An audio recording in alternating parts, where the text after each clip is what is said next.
When you're young, you're stupid, and when you're stupid, you're a leftist. You get out into the world a little bit more, and more importantly, you get your first paycheck, and then you stop being a leftist. Oh yeah.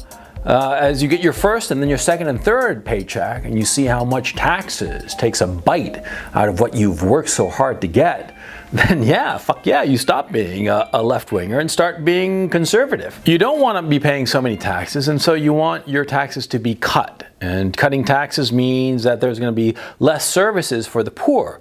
And you start saying to yourself, well, why are these poor people, why are they getting all these services? Why don't they get up off their asses and start working?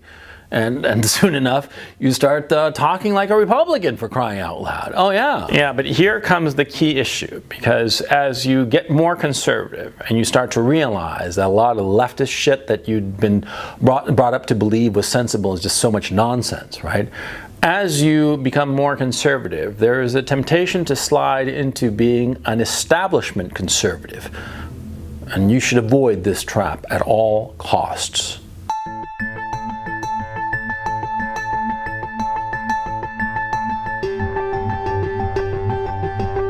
You have to understand that establishment conservatives, the establishment right, is not about the philosophy of conservatism. No, no, no.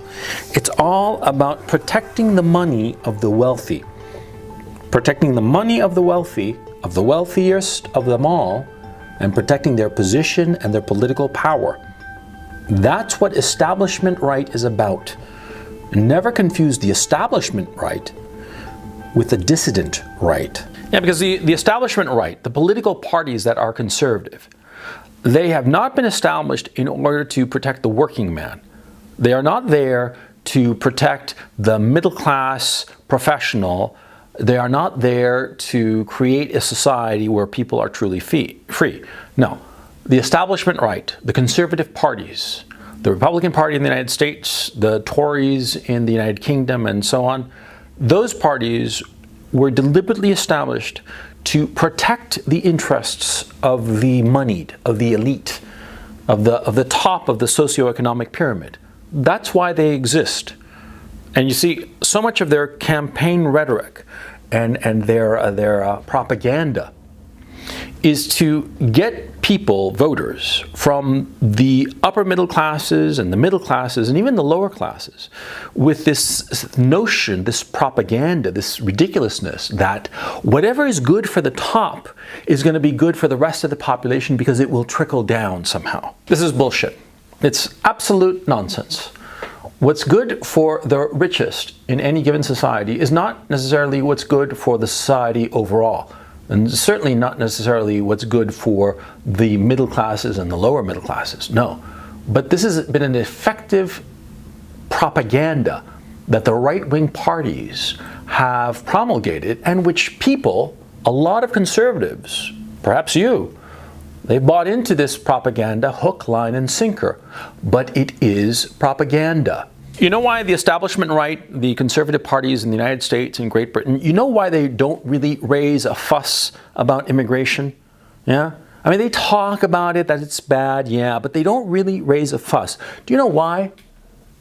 Because, see, immigration, mass immigration, is good for the rich people. Yeah. The oligarchs in every society in the Western democracies want there to be more mass migrants of every level, because all of these workers will drive down the cost of labor. It's supply and demand. See? The more workers are on offer, the lower the unit price of that labor is going to be. That's why, for instance, in Silicon Valley, you know their number one priority in Washington, insofar as lobbying is concerned, you know what it is? It's to increase H-1B visas.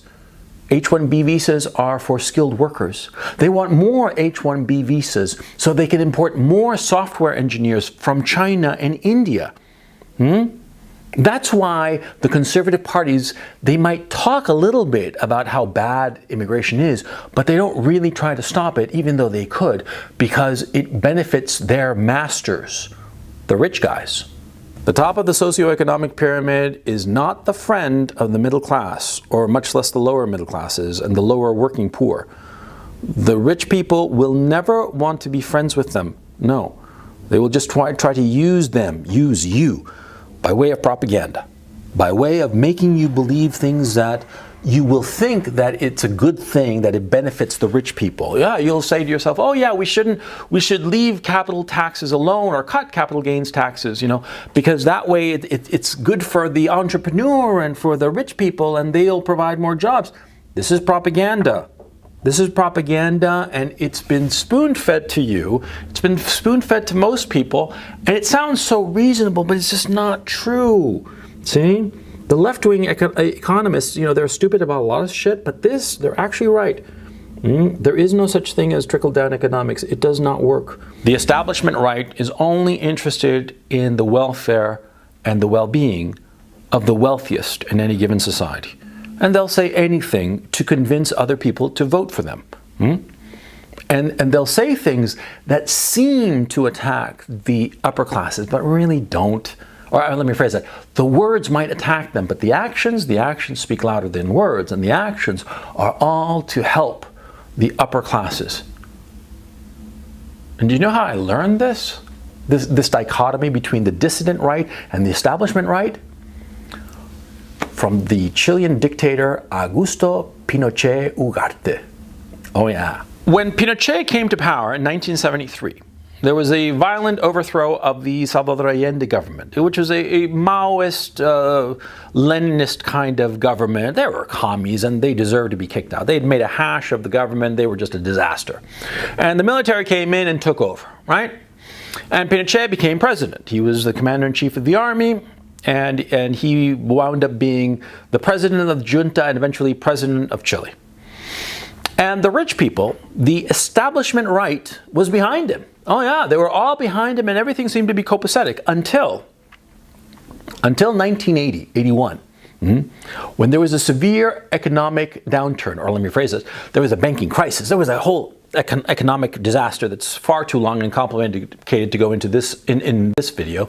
But the point was that, see, the rich people, the bank owners who had been in control of large, what was called grupos económicos, economic groups, economic cartels that involved manufacturing, services, and banking sector, all helping one another in these different oligarchic groups, right?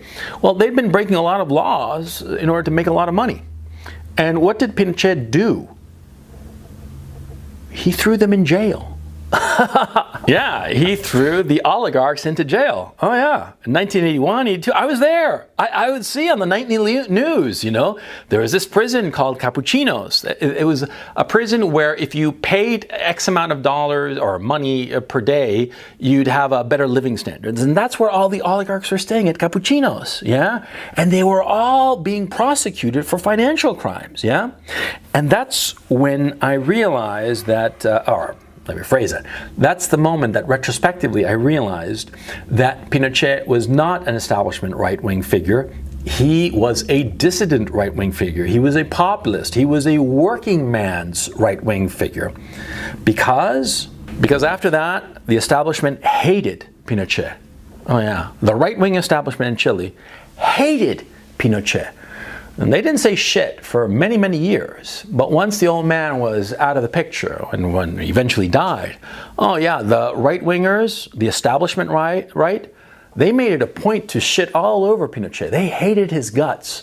And they hated his guts because he put the oligarchs in jail.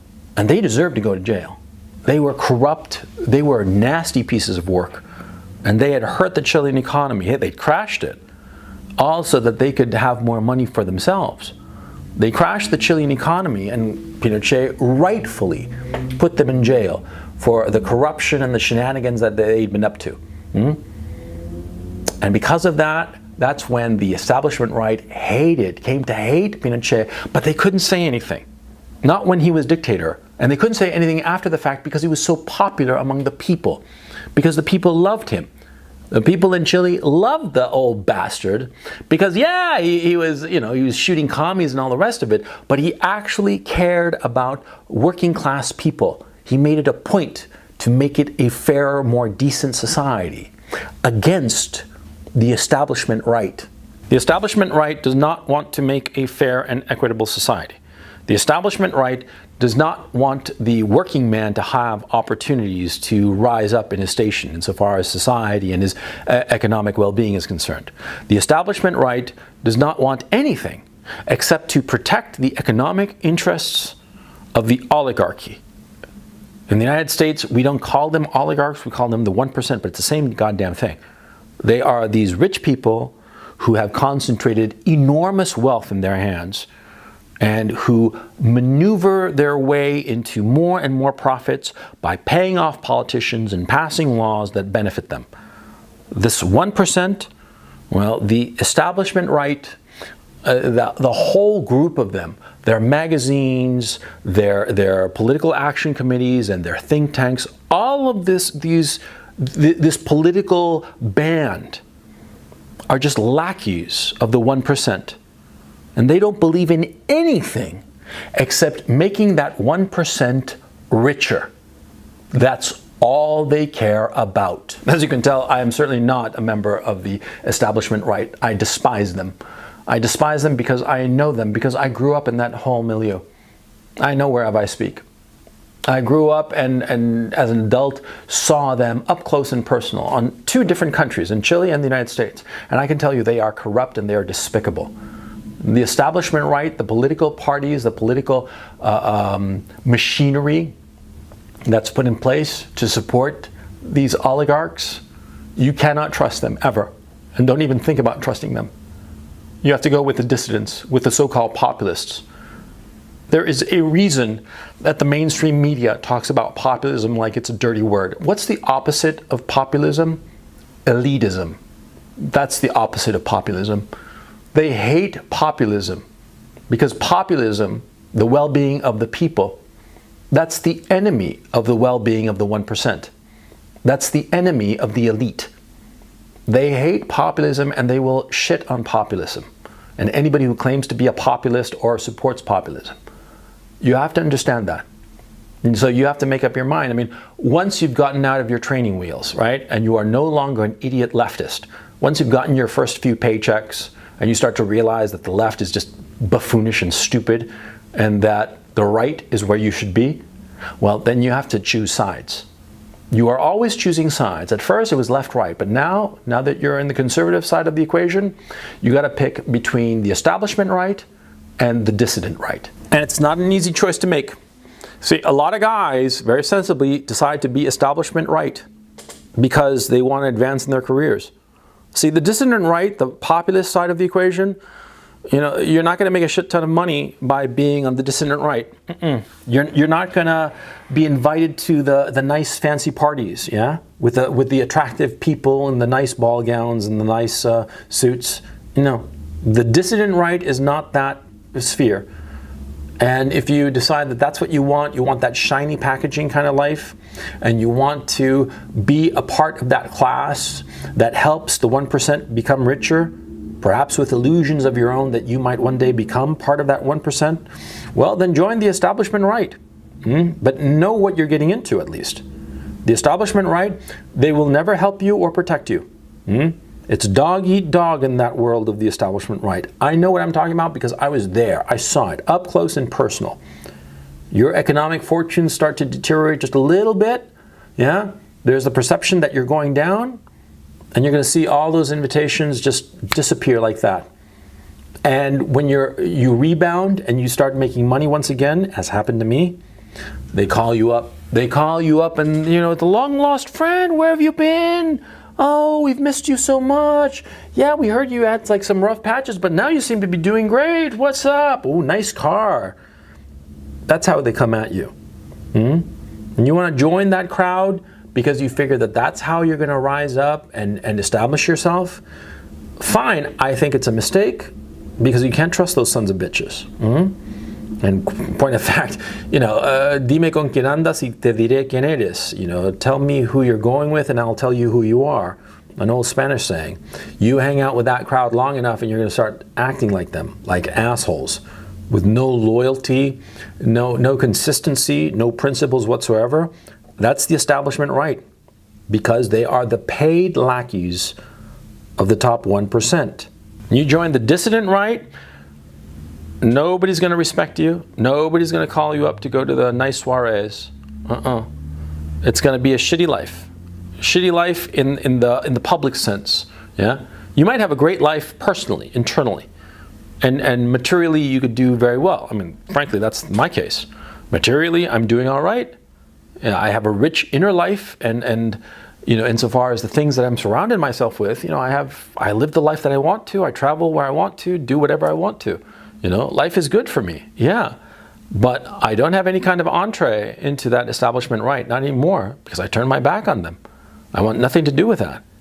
And they don't cotton to people who actively think that they're full of shit. Of course not. I mean, what group of people would? Yeah. You have to understand what you're getting into, but you have to make up your mind like a man. But to circle back to the issue of trust, you can't trust anybody on the establishment right, but you oddly can trust people on the dissident right. See? Because whatever they say, that's what they believe. Because that's the beauty of being on the dissident right. If you're a dissident right-winger, if you are a dissident of any sort, you have the freedom to speak your mind. Somebody says X, and they are going to believe X. They're not kidding around, because they don't need to lie. And I think that that's the great difference between the establishment right and the dissident right. If you're an establishment right, you always are lying. Sometimes to others and sometimes to yourself. But if you're on the dissident right, you are one line.